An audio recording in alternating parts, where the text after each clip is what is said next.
Yung mga nakausap ng mga kapatiran, ibang bagada, ang yaman kami talakadanon kayo ito'y lugar me, narik namin kayang di Apo Diyos, tata! May salangan kami, babahin di pangmati, kini Apo Diyos. Palaparan natin ating mahal po kay Jesus. And let's praise the Lord! Praise the Lord! Oh, yung pagsigaw ng ating praise the Lord, dito hindi natin kinakaya. Oh, diba kakaiba? Kaya pag sinabing kakaiba, panindigan natin kasi kakaiba talaga. Panlangit kasi tayo, spiritual man, tayo mga tao ng Diyos, mga lingkod ng Diyos, and what's the praise the Lord? Hindi tayo nahiya, patay, tinatawanan. Hindi tayo nagagalit pag sila ang mga tao ay nagagalit. Naunawaan natin yan, matatarusan tayo mga kansat. Nung kayo agumot, apay, napipinsagan ng titimonyo, ita, biyag nyo. Awan pa kami ni Apo Diyos, kanyayo. Uray panlakin yung mata kayo at mga Diyos. Yung tipon ng mga Diyos, at dati ayak na ipatapuan na. At dati ayak na ibaga na. Napakalaga iti, kaligtasan iti may sa katao. Palapangan natin ang ating mahal na Panginoon Jesus. Lalo sa akin, praise the Lord! Mag-iingat ang Diyos sa mga hindi kumikilala sa Kanya at sa mga hindi tumatalima sa Kanyang ibangin.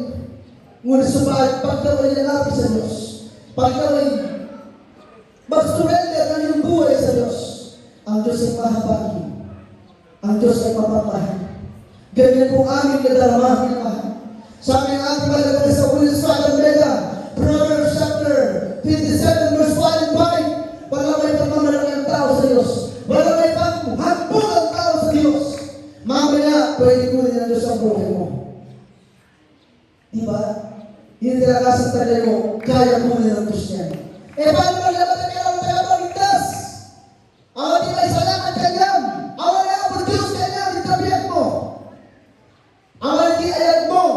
Itipada mga tao nang nangulong kay ang Diyos. Wala kang pag-ibig sa Diyos. Wala kang pag-ibig sa tindahan ng kapwa. Wala kang Espiritu ng Diyos. Pag napatay ka, tuloy ka sa impyerno. Ayan ang totoo. Ang apoy at apoy ay hinamakan. Ngunit subalit ang Diyos ay mapagmahal. Iibig ng Diyos lahat ng tayo maligtas. Makalang ng katotohanan. Walang pagkalat ng mahal pa Jesus. Nagpasabi, praise the Lord. Sabi pa, open review is better than second hand. Yung pag-ibig, minimahal, na totoo, ganyan din kami noong araw. Ang sakit naman ng salita doon sa Jesus, meron sa Verses 3. Nagsakit ko niya, ipagparating pastor na.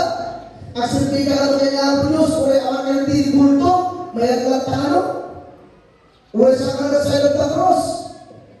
Alaala ko rin niya ang Diyos, ita Espiritu lang, sa makikita ka rin niya ang Diyos. Ngayong apay kayo, kinagis na tayo nga rin yun. Imbagada, titos ka naman, dibulto, simento, bato, kahoy, ano ba, napakaraming Diyos na tinatawagan.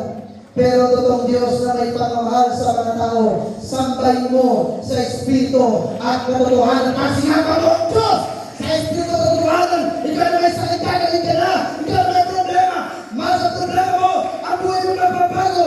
Bakit minamahal?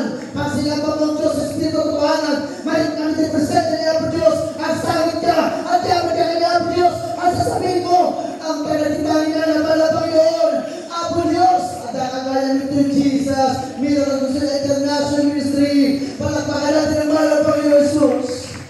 Lalo sabi ng praise mo, basahin natin. Marami pa sana yun naman. 30 books ito eh. Pero ilan na lang, pakibasa.